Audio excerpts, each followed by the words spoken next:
Hello everyone, welcome to Tosho academy banking and law. आप सभी viewer का बहुत बहुत स्वागत है।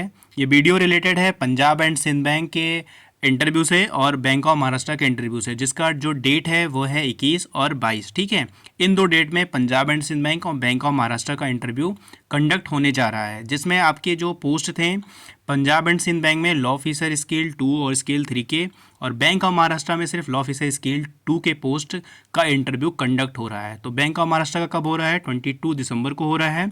पंजाब एंड सिंध बैंक का कब हो रहा है? 21 दिसंबर को हो रहा है, दोनों का इंटरव्यू। यहाँ पर हम ये बात करेंगे कि इंटरव्यू से पहले हम क्या क्या पढ़कर जाएं। Read what before going to the interview, ये काफ़ी इंपॉर्टेंट है।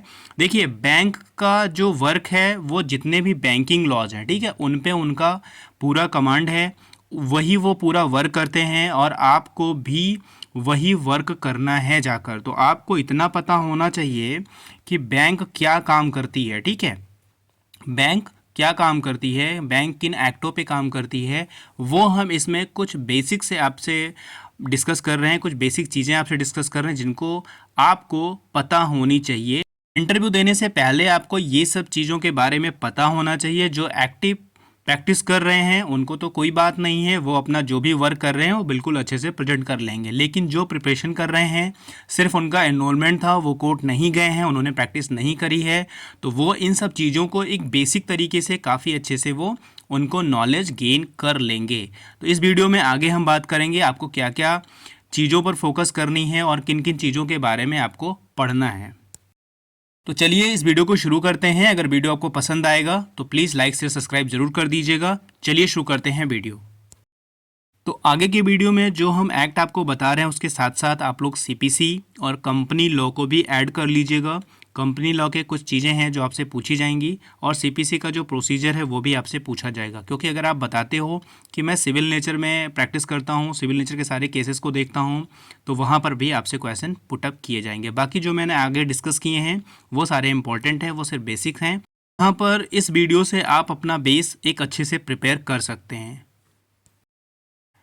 जो भी student Punjab and Sindh bank और बैंक ऑफ महाराष्ट्र, ठीक है, इन दोनों का इंटरव्यू देने जा रहे हैं। इसका इंटरव्यू है 21 को, ठीक है, और इनका इंटरव्यू है 22 को।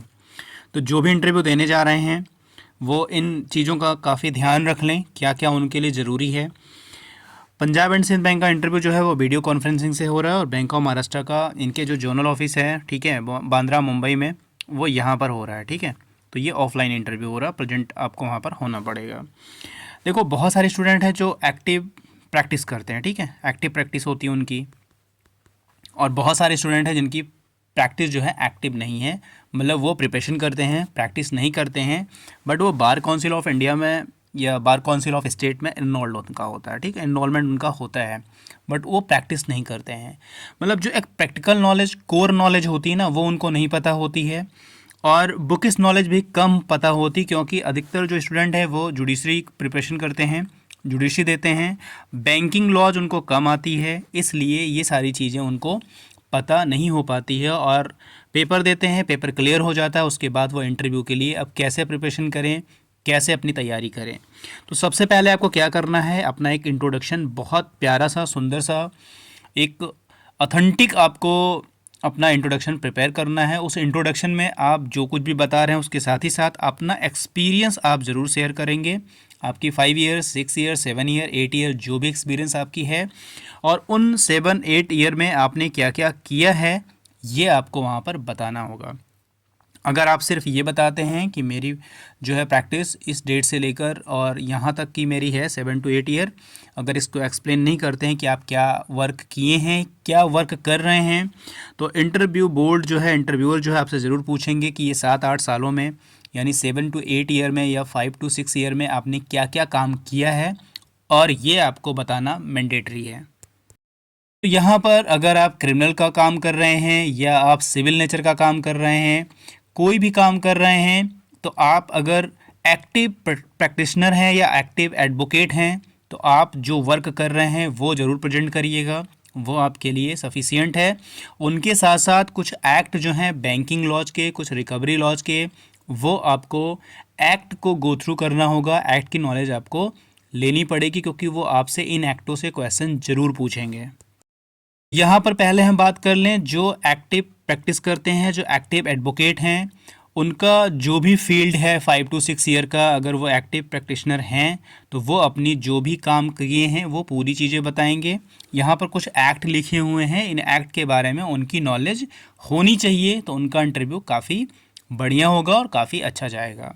सेकंड थिंग्स ये है कि जो एक्टिव प्रैक्टिशनर नहीं हैं, जो एक्टिव एडवोकेट नहीं हैं, जो प्रिपरेशन करते हैं जस्ट लाइक ये APO जुडिशरी की प्रिपरेशन करते हैं, तो वो एक्चुअली एनरोलमेंट तो उनका हो जाता है बट वो प्रैक्टिस नहीं करते हैं, तो जो प्रैक्टिकल नॉलेज होता है, जो कोर नॉलेज होता है, वो उनको नहीं पता होता है। और यहाँ पर जो पूछा जाता है वो दोनों एक्ट से और जो आपका प्रैक्टिकल नॉलेज है उससे, दोनों से ये क्वेश्चन पूछे जाते हैं। तो यहाँ पर कुछ बैंकिंग लॉज दिए गए हैं जिन पर बैंक वर्क करती है, ठीक है। बैंक का इन एक्टों पे काम होता है, जैसे सरफेसी एक्ट क्या है, बैंक के लिए सरफेसी क्यों ज़रूरी है, और सरफेसी का पूरा प्रोसीजर बताइए क्या होता है। इसके कुछ टर्म हैं, जैसे हाइपोथिकेशन क्या होता है, NPA क्या होता है, सिक्योरिटी इंटरेस्ट क्या होता है, ठीक है। बार ऑफ जुडिक्शन कहाँ पर है, सेक्शन 14 क्या है, पूरा इन्फोर्समेंट ऑफ सिक्योरिटी इंटरेस्ट बताइए, इन्फोर्समेंट ऑफ सिक्योरिटी इंटरेस्ट बताइए क्या होता है, सिक्योरिटाइजेशन क्या होता है, रिकंस्ट्रक्शन क्या होता है, ये सब कुछ आपको बताना है। सरफेसी का जो पिक्यूनियरी जुडिक्शन है वो कितना है, ठीक है, ये भी आपको बताना होगा। सरफेसी कहाँ पर अप्लाई नहीं है, किन चीज़ों पर अप्लाई नहीं होगा, ये भी सब कुछ आपको पूरा का पूरा प्रोसीजर बताना है विथ रूल, ठीक है। इनका एक्ट और इनका रूल दोनों इम्पॉर्टेंट है आपको। तो सरफेसी के लिए पूरा पढ़िएगा। अगर आपकी किसी भी रीजन में या किसी भी जगह पर अगर आपका प्रैक्टिस है तो भी आपसे क्वेश्चन सरफेसी से ज़रूर पूछा जाएगा। 13(2) और 13(4), ठीक है, ये काफ़ी इम्पोर्टेंट है, ये आपसे ज़रूर पूछे जाएंगे आपके इंटरव्यू में, क्योंकि बैंक का जो काम है, जो वर्क है, सरफेसी के सेक्शन 13(2) और 13(4) इन पे इनका वर्क होता है सरफेसी का, तो ये आपसे ज़रूर पूछेंगे। के बाद जो RDB एक्ट है जिसमें DRT को बताया गया है, ठीक है, तो इनकी क्या जुडिक्शन है, इनकी पिक्यूनियरी जुडिक्शन कितनी है, ठीक है। अच्छा, सरफेसी का जो पूरा टाइम पीरियड है, कंप्लीशन ऑफ टाइम, मतलब कितने समय में सरफेसी को पूरा कर लिया जाता है, पूरा प्रोसीजर लेकर कर लिया जाता है, ठीक है। उसके कुछ भी पॉइंट जो हैं सब एक्ट में हैं और उसका जो रूल है उसमें भी दिए गए हैं। तो DRT की पिक्यूनियरी जुडिक्शन क्या है, DRT की अपीलिएट कौन है, इसके बाद अपीलिएट क्या है कि नहीं है, ये भी आपको बतानी है, ठीक है। इनका पूरा कंप्लीशन ऑफ टाइम कितना होगा DRT का, ये भी आपको बताना है। फाइलिंग किस सेक्शन में करते हैं, यहाँ पे ओरिजिनल एप्लीकेशन क्या होता है, ठीक है, ये सारी चीज़ें आपसे पूछी जाएंगी। एथराइज ऑफिसर कौन होते हैं, ठीक है, किस स्केल के एथराइज ऑफिसर होते हैं। यहाँ पर जो आपका RDB एक्ट है यानी DRT का पूरा आपको प्रोसीजर पूछा जाएगा।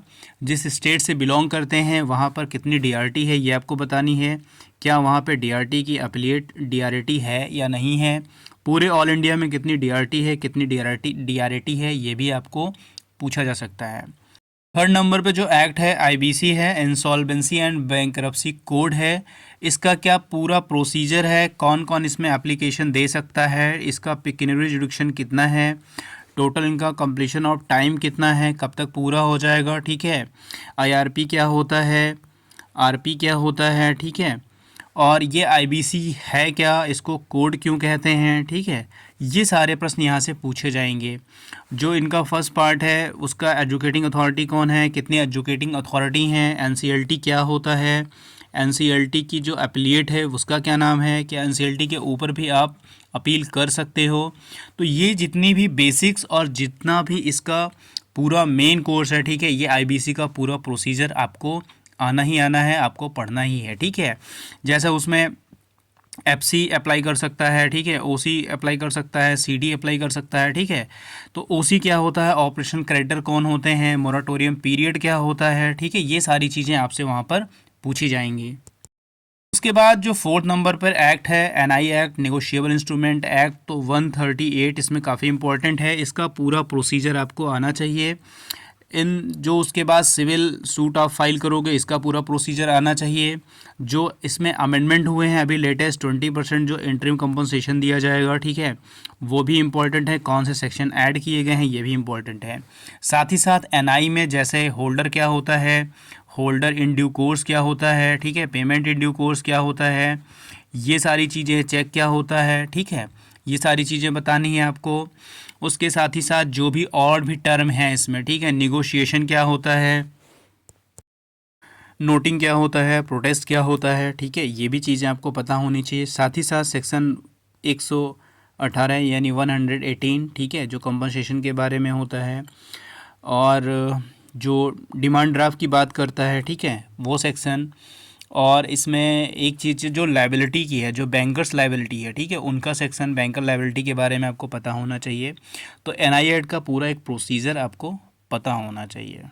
उसके बाद जो नेक्स्ट है वो है कंज्यूमर प्रोटेक्शन एक्ट, ठीक है, 2019 का।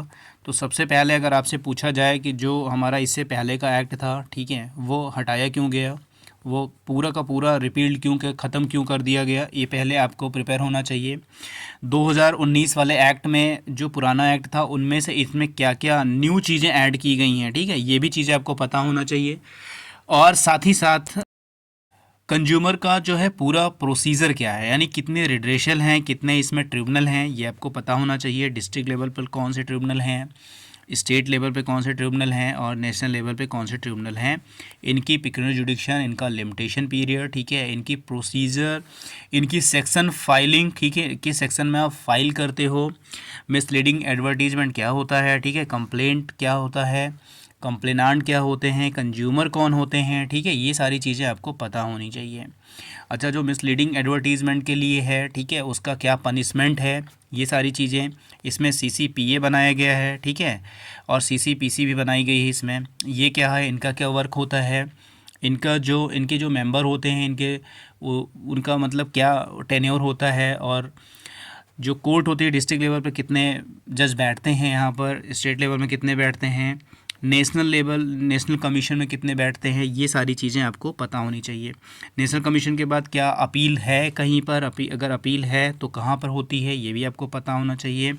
जो डिस्ट्रिक्ट कमीशन है इसकी पिक्यूलियर जुडिक्शन कितनी है, और यहाँ पर कंप्लीशन ऑफ टाइम कितने दिनों में ये पूरा ख़त्म हो जाएगा। अगर कोई गुड्स है, ठीक है, और उसको जो है लैब में उसका टेस्टिंग होना है, तो कितने दिनों में ये पूरा जो है कंप्लीशन ऑफ टाइम होगा केस का, ये चीज़ें आपको बतानी है।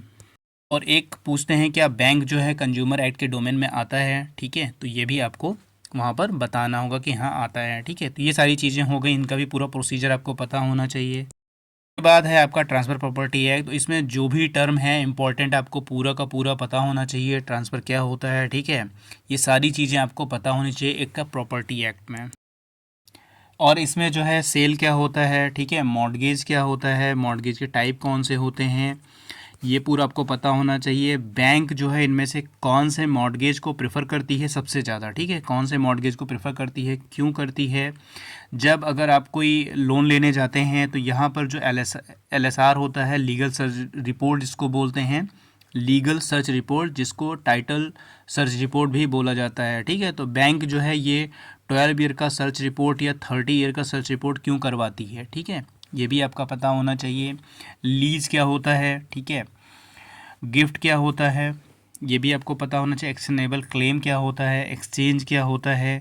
तो ये पूरा TPA का एक पूरा बैकग्राउंड है, ठीक है। तो यहाँ पर आपको इतनी सारी चीज़ें पता होनी चाहिए।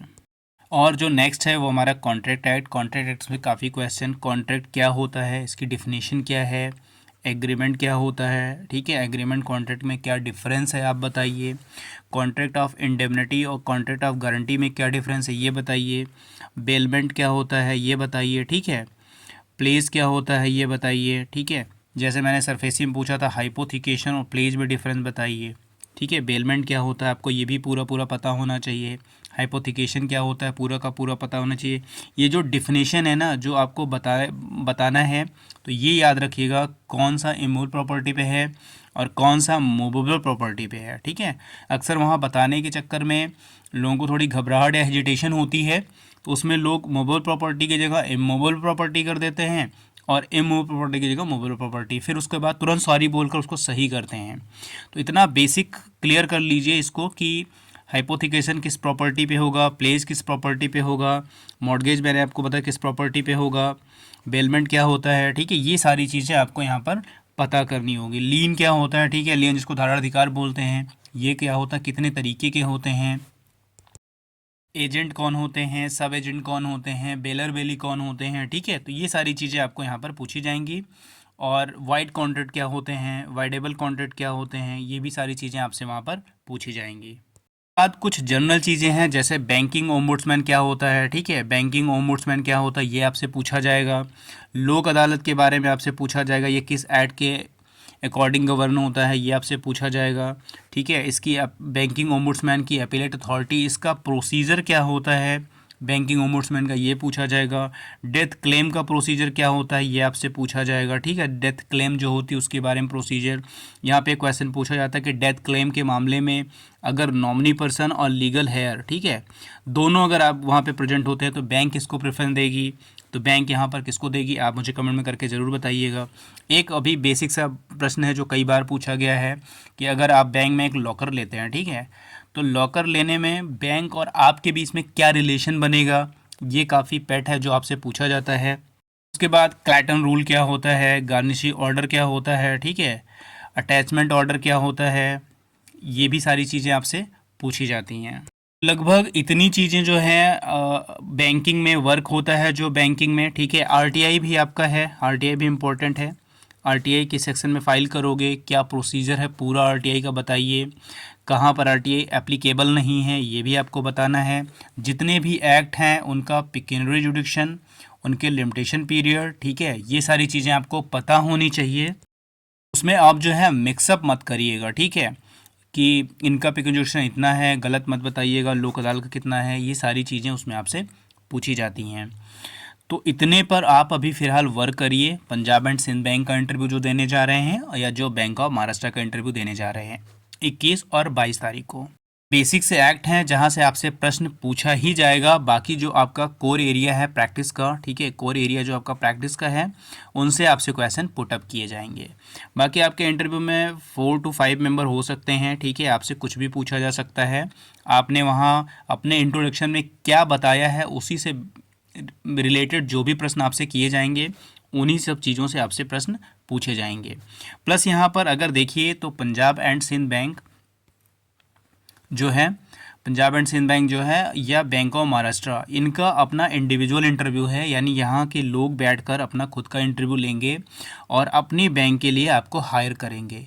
तो अपनी प्रिपरेशन इसलिए अच्छी करिएगा जिससे आपको वो सेलेक्ट करें, आप और बच्चों से बेहतर बने, क्योंकि आपकी जो बोलने की शैली है वो, आप कैसे प्रेजेंटेशन करते हो ये काफ़ी इम्पोर्टेंट है, आप किसी प्रश्न का आंसर कैसे करते हो, ठीक है, वो भी काफ़ी इम्पोर्टेंट है। तो ये सारी चीज़ें काफ़ी वहाँ पर आपको फिक्स करती हैं कि आप जो है किस तरीके से आंसर प्रेजेंट कर रहे हो, कैसे बैठे हो, आई कांटेक्ट कैसा है आपका, ठीक है, कहीं आपको घबराहट नहीं हो रही आंसर देने में, कहीं हिचकिचाहट नहीं हो रही है, आपको पता है फिर भी आप बोल नहीं पा रहे हो, तो इन सब चीज़ों का काफ़ी ध्यान दिया जाता है। तो बहुत सारी चीज़ें आपकी प्रिपेयर होंगी। ये बेसिक्स थे, ज़रूरी नहीं कि आपको इतना ही पढ़ना है, बट ये बेसिक है, इतना आपको आना ही आना चाहिए क्योंकि बैंक इन सब चीज़ों पर काम करती है। तो इतना पढ़ लोगे, बाकी जो आपने प्रैक्टिस करी है और अभी तक आपने जो सीखा है, तो ये सब मिलाकर एक अच्छा इंटरव्यू आप परफॉर्म कर सकते हो। बाकी अगर आपको लगता है कि आपकी प्रिपरेशन इंटरव्यू के लिए बेस्ट है, तो आप चाहते हैं तो अगर मॉक टेस्ट देना चाहते हैं, इंटरव्यू का मॉक इंटरव्यू देना चाहते हैं, ठीक है, तो पूरे 5 मॉक इंटरव्यू मैंने कंडक्ट कराए थे, जिसमें से 3 हो चुके हैं प्लस 2 इंटरव्यू अभी भी बचे हुए हैं। तो जिनको भी मॉक इंटरव्यू ज्वाइन करना है वो डिस्क्रिप्शन बॉक्स में व्हाट्सएप नंबर है, ठीक है, उस पर अपना नाम और स्टेट का नाम लिखकर पंजाब एंड सिंध बैंक के लिए, ठीक है, या बैंक ऑफ महाराष्ट्र के लिए, जिसके लिए भी इंटरव्यू देना चाह रहे हैं वहाँ पर वो मेंशन कर दीजिएगा। और आने वाले सैटरडे संडे या मंडे, ठीक है, सैटरडे संडे या मंडे में ये इंटरव्यू आपका कंडक्ट होगा। यहाँ पर आप पार्टिसिपेट कर सकते हैं, अपना प्रेजेंटेशन दे सकते हैं और इससे आपको एक कॉन्फिडेंस होगा क्या आप बोल रहे हो, क्या गलतियां कर रहे हो और क्या कमियां हैं आप में, जो इन 5-6-7 दिनों में इंटरव्यू से पहले आपको अपनी इन चीज़ों को फुलफ़िल कर लेना है या तो दूर कर लेना है।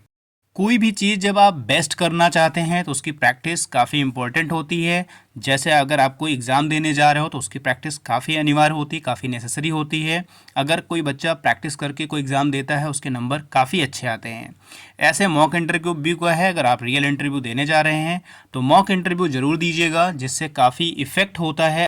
जो एक डायरेक्ट आप इंक्लूड हो रहे हो इंटरव्यू में और एक मॉक इंटरव्यू देने के बाद जो है आप उसमें इंक्लूड हो रहे हो, तो दोनों का काफ़ी, एक रियल इंटरव्यू होता है, ठीक है, उसमें आप तुरंत शामिल होने जा रहे हो। एक आप मॉक इंटरव्यू 1 2 3 4 5 दिए हैं उसके बाद आप शामिल होने जा रहे हैं, तो दोनों का इम्पैक्ट अलग अलग होता है। दोनों में कॉन्फिडेंस लेवल और जो चीज़ें आपने सीखी होती हैं, जो आपको ऑब्जर्व करते हैं, वो आपको चीज़ें और बताते हैं कि कहाँ कहाँ पे आपको अपना काम करना है और कहाँ पर आप बेस्ट हो, ठीक है। तो इन्हीं सब चीज़ों को लेकर आप अपने इंटरव्यू को प्रेजेंट कर सकते हैं।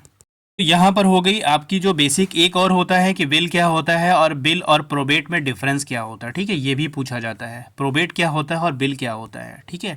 तो बहुत सारे प्रश्न पूछे गए हैं, तो यहाँ पर सब कुछ बता पाना संभव नहीं है। बाकी अगर आपको लगता है तो आप मुझे कमेंट में करिएगा। अगर आपको कोई गाइडेंस चाहिए तो भी आप कमेंट में करिएगा। बाकी आपको लगता है कि मैं आपकी किसी तरीके से हेल्प कर सकता हूँ, तब भी आप कमेंट में कर मुझे इन्फॉर्म कर सकते हैं। उम्मीद करता हूँ ये वीडियो आपके लिए काफ़ी हेल्पफुल होगा। अगर हेल्पफुल है तो वीडियो को लाइक करिएगा, शेयर करिएगा और चैनल को सब्सक्राइब जरूर करिएगा। चलिए मिलते हैं नेक्स्ट वीडियो में। God bless you to all. Thank you for watching.